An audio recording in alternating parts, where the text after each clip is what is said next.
முக்கிய செய்தி.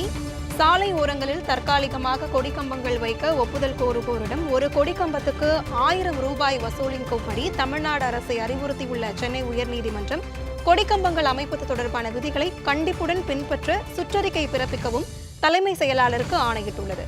இதுகுறித்த கூடுதல் விவரங்களை வழங்குவதற்காக எமது சிறப்பு செய்தியாளர் ஆசாத் இணைப்பில் இருப்பார். ஆசாத், இது குறித்த கூடுதல் விவரங்கள் என்ன? மேலும் விவரங்களை பதிவு பண்ணலாம். வணக்கம் கரணி.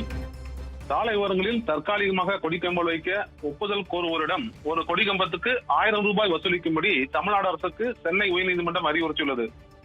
தமிழ்நாடு முழுவதும் பொது இடங்கள், மாநில மற்றும் தேசிய நெடுஞ்சாலைகள், உள்ளாட்சிக்கு சொந்தமான இடங்களில் ஒப்புதலின்றி வைக்கப்பட்டுள்ள அரசியல் கட்சிகள், சாதி மத அமைப்புகள் மற்றும் சங்கங்களின் கொடிக்கம்பங்களை 2025 ஏப்ரல் 28ஆம் நாளுக்குள் அகற்ற வேண்டும் என உயர்நீதிமன்ற மதுரை அமர்வு கடந்த ஜனவரி மாதம் ஆணையிட்டது.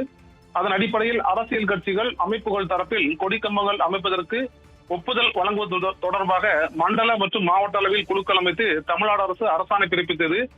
அதேபோல் அரசியல் கட்சிகள் மற்றும் அமைப்புகளின் தரப்பில் நடத்தப்படும் நிகழ்ச்சிகளுக்காக கொடிக்கம்பங்கள் அமைக்கும் போது சாலையில் தார்கள் மீதும் சாலை நடுவே உள்ள சென்டர் மீடியன் பகுதிகளில் கொடிக்கம்பங்கள் அமைக்கக்கூடாது, 3 நாட்களுக்கு மேல் கொடிக்கம்பங்களை வைத்திருக்க கூடாது என்பன உள்ளிட்ட வழிகாட்டு விதிமுறைகள் வகுக்கப்பட்டன. இந்த வழக்கு நீதிபதி ஜி.கே. இளந்தரையின் முன்பு இன்று மீண்டும் விசாரணைக்கு வந்தது. அப்போது தமிழ்நாடு அரசு தரப்பில் நேர்ந்த கூடுதல் தலைமை வழக்கறிஞர் ஜே. ரவீந்திரன் கொடிக்கம்பங்கள் அமைப்பது தொடர்பாக அரசாணையும் வழிகாட்டு விதிமுறைகள் பின்பற்றப்பட்டு வருவதாக தெரிவித்தார். இதை ஏற்க மறுத்த நீதிபதி, அரசியல் கட்சி கூட்டங்களுக்கு சாலை சென்டர் மீடியங்களில் தற்காலிகமாக கொடிக்கம்பங்கள் அமைக்கப்படுகின்றன எனவும் ஒப்புதலின்றி கொடிக்கம்பல் வைப்போருக்கு எதிராக எந்த நடவடிக்கையும் எடுக்கப்படவில்லை என்றார். மேலும் சாலை ஓரங்களில் கொடிக்கம்பங்கள் வைக்க ஒப்புதல் கேட்பவர்களிடம் ஒரு கொடிக்கு 1000 ரூபாய் வீதம் வசூலிக்க வேண்டும். இது அரசுக்கு வருவாய் ஈட்டி கொடுக்கும் எனவும் சுட்டிக்காட்டினார். கொடிக்கம்பங்கள் அமைப்பது தொடர்பான விதிகளை கண்டிப்புடன் பின்பற்ற வேண்டும் என அனைத்து துறை தலைவர்களுக்கும் சுற்றறிக்கை பிறப்பிக்க தலைமைச் செயலாளருக்கும் டிஜிபிக்கும் நீதிபதி கட்டளையிட்டார்.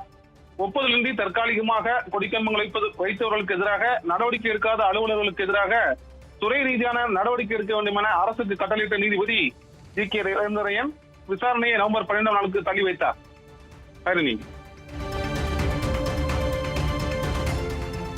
சாலை ஓரங்களில் கொடிக்கம்பங்கள் வைக்க நீதிமன்றம் ஒப்புதல் வழங்கியுள்ள நிலையில் இது குறித்த முழுமையான விவரங்களை வழங்கியதற்கு நன்றி ஆசாத்.